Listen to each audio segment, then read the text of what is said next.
daily series. Today we are going to be doing one of the most rated topic, or the hated and the most toughest topic, which everybody has been demanding, that let's do critical reasoning, let's do verbal reasoning, because that's what is coming, like 16 to 20 questions in your NMAT. So I'm going to focus on critical reasoning today. So what we are going to do is, let's first understand, we don't have to understand the 1001 types of critical reasoning questions which come, or different rules and theories and strategies. Just remember these 6 points which will be able to solve all the types of critical reasoning question. Whether it's a question based on strengthening the argument, weakening the argument, evaluate the argument, find the assumption, or what could be the next step or the inference, all types of questions can be done by just following a 6-step approach. What you have to do is, let's first understand that. First thing is, whenever you look at a verbal or critical reasoning questions, the questions will be a huge set of statements, at least 4 to 5 of these statements. So what we are going to do is remove the fluff. What do I mean by that is, just highlight the key facts. What is the line talking about, or what was the whole objective of that sentence? Just underline that. So that's highlighting your key areas and removing the unnecessary gap. Like for example, I can say Ram, comma, you can write that school going student of XYZ university who plays basketball. It's not required. They're talking about Ram, that's your hero, that is what we wanted to focus on. Okay, so that is what you mean by identifying the key facts and what are we talking about. Once you're done with that for all the statements, then look at all of them together combined, identify the subject.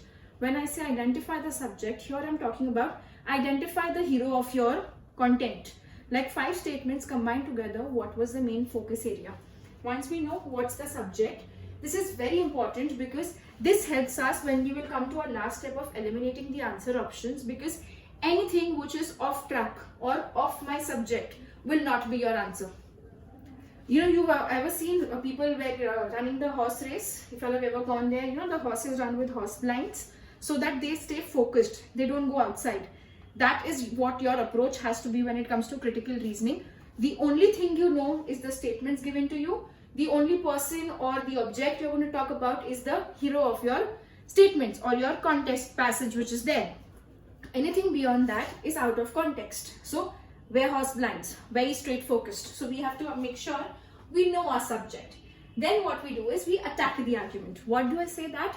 We need to identify what is the argument. Never make an assumption that last line is your argument. The argument could be anywhere in between also.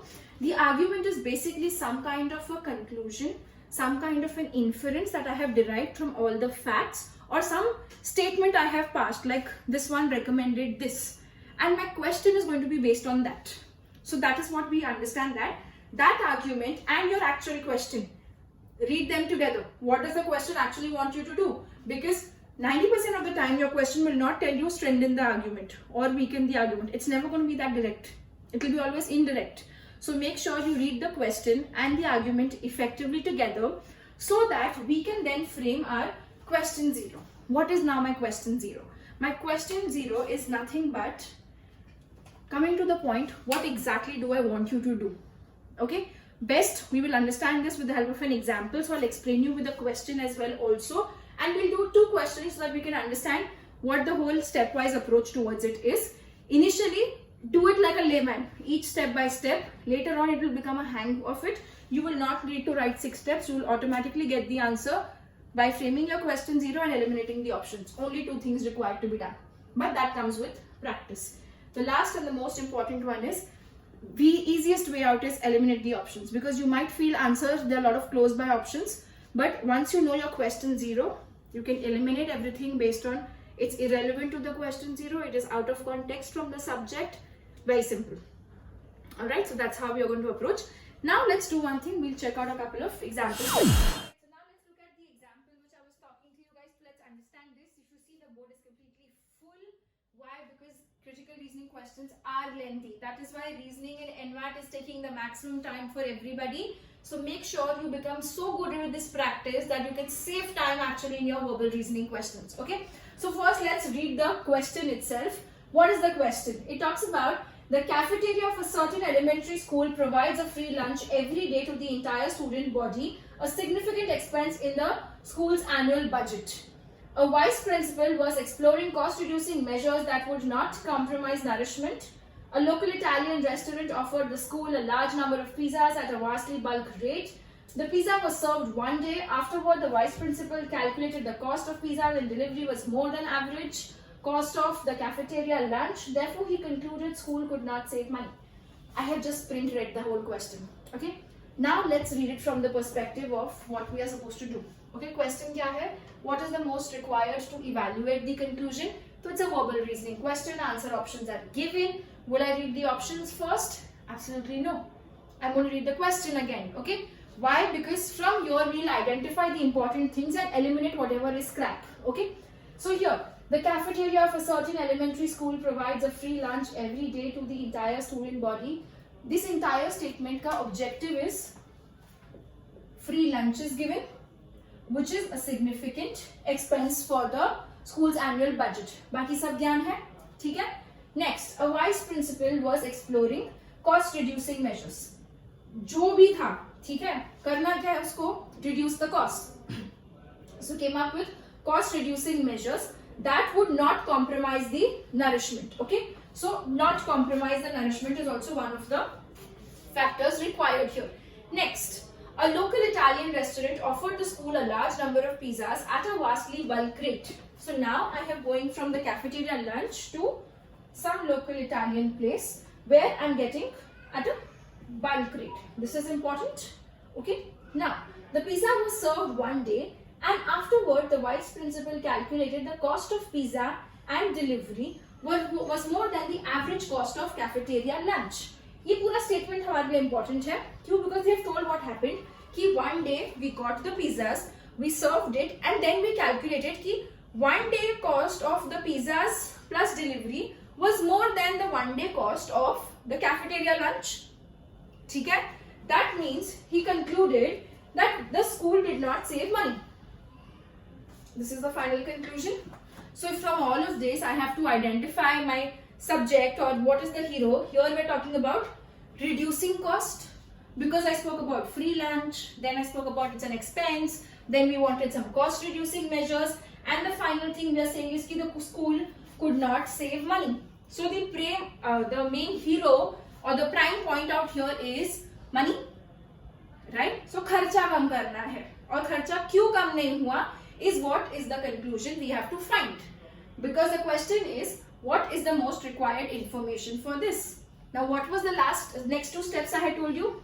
First we are going to remove the fluff and identify the key areas. Then we find out our subject or hero, which is money out here. Then we will read the argument once again. Argument क्या है? ये justification दिया और उसने conclusion निकाला है कि school could not save money. Now what is the question? What is the most required to evaluate this conclusion? So basically, what do they want? My question 0. Question 0 means चाहते क्या वो, right? So my question 0 is why could he not save money? Right? So anything which will help me answer कि पैसे क्यों नहीं बचे is the answer. All right? Now what we will do is we will eliminate the answer options. We will read out the answer options. First, how many pizzas were uneaten at the end of the day? ठीक है, pizzas कितने बचे थे? काम में आ सकता है, directly नहीं, because they are asking me information required. मतलब to tell me कि पैसे क्यों नहीं बचे, what should I know? What extra info should I know? Right? So this, ठीक है, let's see. Maybe, maybe not. B.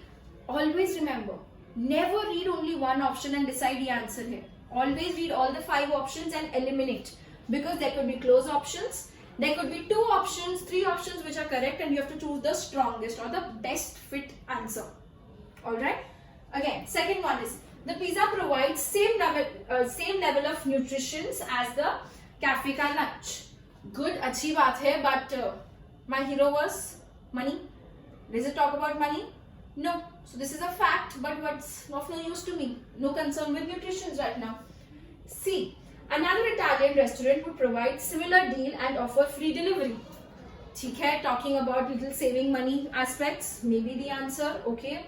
Next, other more expensive dishes from the Italian restaurant would provide more balanced nutrition. ये खर्चे भी बढ़ा रहा है और nutrition की बात कर रहा है, which is not relevant. So I know for a fact B for surely is not, D for surely is not. E. Faculty preferred pizzas over cafe lunch. Do we really care about that? No, right? Faculty kahan se aa gaya? We're talking about saving money. So this is something which we are least bothered about. 3 out of context, right? Now I'm left with 2. Okay? Now understand the question. These are very close options, and I can tell you 90% of you guys would have stopped and thought of the answer is C. Well, that's not the answer. Your answer is actually A. Why? Because my question is, whatever happened, tell me why could you not save money? C is an alternate option for you to save money. How you could have saved money if you would have gone to another restaurant who would have given a bulk deal and free delivery. That's a solution. That was not what I asked. I asked you the reason why you could not save money. The reason is, if we know how many pizzas were uneaten, I know how much excess was ordered. Excess order is wastage of money. That is why you couldn't save money. Alright, so your answer is answer option A. This is one of my favorite questions because most of the students go wrong with it, but if you understand this, you will understand the thought process behind making a critical reasoning question and actually solving it up. Alright, so I hope you guys enjoyed it and understood all of this. We will keep continuing more sessions on this as well also. Make sure you guys follow the entire NMAT daily. Don't skip any of the videos. And what is the next topic you guys want me to focus on? Please drop it on the comments. And if you didn't understand this, let me know that as well also. And if you liked the approach towards it, make sure you comment and subscribe to the channel. All the best.